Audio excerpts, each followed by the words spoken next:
Hi, Dr. Jenny. This is Johnny Strickland, and today I'm going to be talking about the role of an esports psychologist.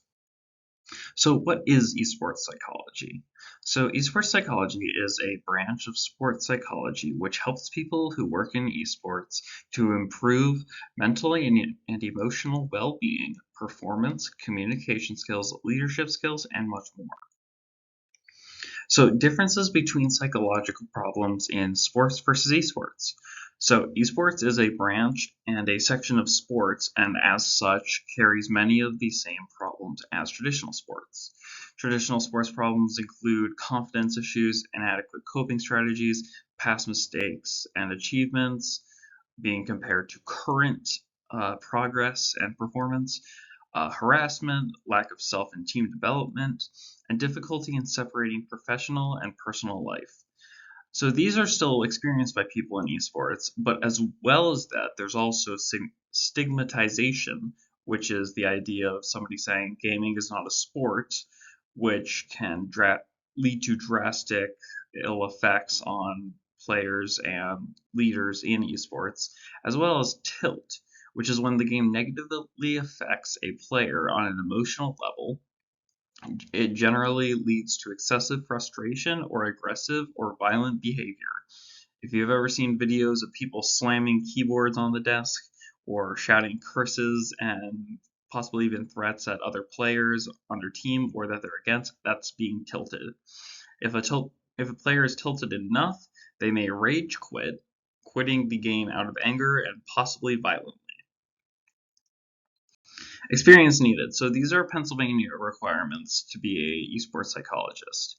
So you are required to have a doctoral degree in sports, or it's also called performance psychology.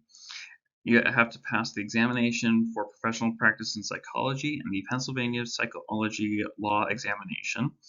And you have to have 2 years of supervised experience as well as continued education throughout your practice.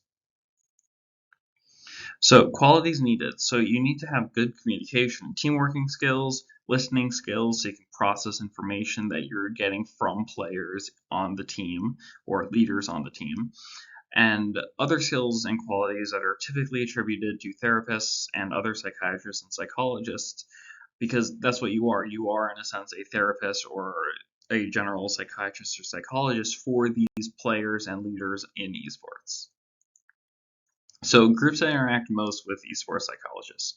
So the people that the psychologist is typically interacting with are the players and the coaches. The esports psychologist will help the players to build team working skills, manage stress, tilt, and other mental health issues, and educate them on wellness habits such as physical exercise, sleep, diet, and more.